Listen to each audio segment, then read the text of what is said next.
Mari kita bersama-sama membaca kitab suci dari Ibrani pasal 1 ayat pertama sampai yang ketiga.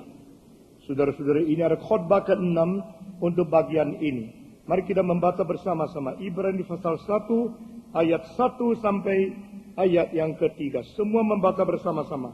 Setelah pada zaman dahulu Allah berulang kali dan dalam berbagai cara berbicara kepada nenek moyang kita dengan perantaraan nabi-nabi, maka pada zaman akhir ini Ia telah berbicara kepada kita dengan perantaraan anaknya yang telah Ia tetapkan sebagai yang berhak menerima segala yang ada. Oleh Dia Allah telah menjadikan alam semesta. Ia adalah cahaya kemuliaan Allah dan gambar wujud Allah yang menopang dan segala yang ada dengan firman-Nya yang penuh kekuasaan. Dan setelah Ia selesai mengadakan penyucian dosa, Ia duduk di sebelah kanan yang maha besar di tempat yang tinggi. Pembacaan kitab suci sampai di sini. Mari kita berdoa sekali lagi. Tuhan, pimpinlah kami masuk ke dalam kekayaan, kelimpahan, kedalaman firman-Mu yang ajaib. Sehingga apa yang Tuhan wahyukan kepada kami boleh menjadi sudut terang yang sangat mencahayai dan mengiluminasikan hidup kami masing-masing. Dan kami boleh terbongkar dalam segala kebutuhan, kekurangan. Dan kami boleh diisi dengan segala pengertian dan kebenaran Tuhan. Dengar doa kami ya Tuhan. Kami tidak mau menjadi gereja yang imannya kabur. Kami tidak mau menjadi orang Kristen yang pandangannya tidak jelas. Kami tidak mau menjadi orang yang beriman tapi tidak bertanggung jawab. Kami mau mengerti. Dan pengertian itu akan menambah iman. Dan iman itu akan mengakibatkan kelakuan, perbuatan, arah, dan keadaan. Pengharapan kepada Tuhan yang makin lama makin jelas. Makin limpah, makin kaya, makin berbobot. Dan boleh bersaksi bagi Tuhan dengan tegas dan dengan akurat. Dengar doa kami Tuhan. Dalam nama Yesus Kristus, penebus dan juru selamat kami yang hidup. Kami sudah berdoa. Amin. Saudara-saudara, di dalam ayat-ayat yang kita telah menguraikan ini, kita menyadari berapa limpah, berapa kaya adanya kristologi yang tersimpan di dalam hanya 3 ayat ini. Boleh saya katakan sekali lagi, hampir tidak ada orang yang bisa menulis begitu banyak hal melalui kalimat yang begitu pendek, yang demikian sedikit mengisi begitu banyak kekayaan daripada Tuhan. Di dalam beberapa ayat ini kita telah melihat Tuhan kita adalah Tuhan yang berbicara. Sebab Dia Tuhan yang hidup. Tuhan kita adalah Tuhan yang menguasai sejarah. Karena Dia Alfa dan Omega. Tuhan kita adalah Tuhan yang menyatakan diri kepada manusia. Karena Dia adalah yang berikan iluminasi. Minggu yang lalu kita berbicara tentang terang, cahaya yang keluar dari kemuliaan Tuhan. Saudara-saudara, siapakah Dia? Dia Kristus. Kristus adalah cahaya dari kemuliaan Tuhan. Tuhan kita Tuhan yang mulia. Tuhan yang memberikan cahayanya kepada kita. Maka kita telah berbicara tentang terang. Dan apa arti terang? Baik di dalam Alkitab maupun di dalam sejarah fisika. Saudara-saudara, terang diselidiki beratus-ratus tahun.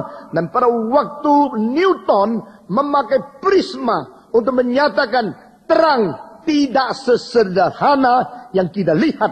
Tapi di dalam terang mengandung semua warna-warni yang luar biasa teratur dengan baik. Nah saudara-saudara, daripada warna merah sampai warna ungu, warna biru, kuning, hijau, semua berada di dalam terang.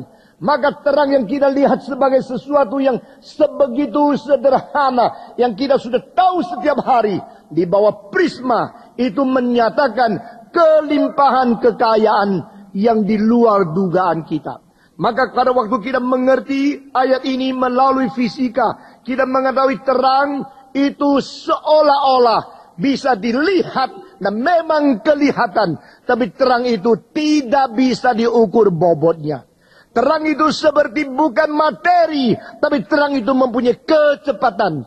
Terang itu mempunyai kecepatan, tapi tidak pernah mungkin dihalangi oleh materi yang tebal, tapi transparan. Dan di dalam terang itu masih mempunyai sesuatu unsur, yaitu tenaga, kekuatan, kehangatan yang tidak kelihatan. Sehingga melalui adanya cahaya, Melalui adanya terang, kita melihat paradoks. Di tengah-tengah kelihatan dan tidak kelihatan. Tidak kelihatan dan kelihatan. Justru Allah menciptakan materi sebagian yang tidak kelihatan. Sehingga terang yang keadaan seperti bukan materi, itu boleh menembusi materi yang tidak kelihatan. Sehingga fungsi mata kita boleh melihat di dalam dunia yang dicipta ini. Saudara-saudara, dan inilah menjadi sesuatu yang dijadikan sifat ilahi yang dilambangkan kepada kita. God is light. Allah itu terang adanya. Dan Allah itu terang adanya, terang yang mulia itu disinarkan kepada kita. Maka kemuliaan itu yang bersinar, sinarnya bisa mencapai ke dalam hidup kita, ke dalam kebudayaan kita, ke dalam segala sesuatu yang bermutu di dalam pemikiran ide manusia. Itulah cahaya yang disebut adalah Yesus Kristus. Saudara-saudara, dengan demikian kita melihat selain terang itu ada pada posisi dirinya. Terang itu berradiasi keluar dari posisi sendiri, menuju kepada tempat yang dia bisa menjangkau. Itulah Kristus. Kristus berada dari posisi ilahi. Dan Kristus menjadi penerangan kepada segala sesuatu yang dia mau jangkau. Nah, ini dicatat di dalam Yohanes pasal 1 ayat ke-9. Dia adalah terang itu, dan terang itu akan menerangi semua orang yang hidup di dalam dunia. Atau terjemahan lain, dia adalah terang satu-satunya yang sejati itu. Dan dia adalah yang menerangi setiap orang yang pernah dilahirkan di dalam sejarah, di dalam dunia ini. Saudara-saudara, dengan demikian kita melihat hidup yang tidak mengenal Kristus adalah hidup yang berada di dalam kegelapan. Hidup yang tidak mengenal Kristus adalah hidup yang tidak mendapatkan sesuatu wawasan yang jelas tentang alam semesta, sumber, titik permulaan, dan titik akhir dari seluruh sejarah. Christ is the center point of the universe. Christ is the eliminator of human life. And Christ is the power which sustain the history.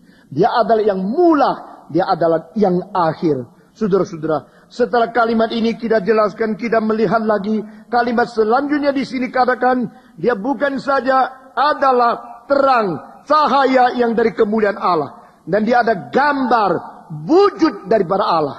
Hari ini kita akan memikir tentang istilah ini, Kristus sebagai gambar, wujud daripada Tuhan Allah. Nah, saudara-saudara, di dalam semua filsafat yang tidak ada penguayuhan, selalu mempunyai kelemahan, yaitu kurang jelas dan tidak mengerti tentang ontologi. Nah, saudara-saudara, tetapi di dalam filsafat yang dipengaruhi oleh pengwahyuan Tuhan, maka kita mengetahui yang mengwahyu itu menjadi dasar ontologi dari segala sesuatu. Seorang profesor yang sudah mengajar di sesuatu post doctorate study, dia berkata kepada saya menyelidiki seluruh sejarah daripada Tiongkok. Kelemahan kita adalah tidak mengenal Allah ontologi. Itulah sebabnya semua orang kalau sudah naik ke atas takhta daripada politik, maka mereka sudah memakai mahkota. Mereka kira mereka itu adalah dirinya Allah, atau utusan Allah, yang dimana mereka tidak tahu Allah itu siapa. Lalu mereka berbuat sewenang-wenang untuk menghidupkan, membunuh, mematikan siapa saja semaunya mereka sendiri. Itulah sebab di dalam sejarah Tiongkok sangat memerlukan revival daripada pengertian ontologi, khususnya seorang Allah yang hidup di atas akan seluruh alam semesta ini. Kalau itu tidak ada, maka politik itu tidak ada perubahan. Maka kuasa politik akan mempermainkan rakyat. Saudara-saudara sekalian, di sini kita melihat seorang raja pada waktu dia mempunyai kekuatan, mempunyai kuasa lebih tinggi dari semua. Dia tidak tahu harus bagaimana menjadi contoh bagi semua. Karena kekuasaan telah membutakan dia, dan akibatnya adalah dia hidup di dalam mimpi bahwa dia mempunyai kuasa tertinggi. Dia boleh melakukan segala sesuatu semau dia sendiri. Saudara-saudara, tetapi Alkitab mengajar kepada kita sama sekali berbeda konsepnya. Yaitu dalam dunia ini ada Allah yang mewujudkan sesuatu menjadi contoh bagi semua orang. Nah, Yesus Kristus, dia adalah cahaya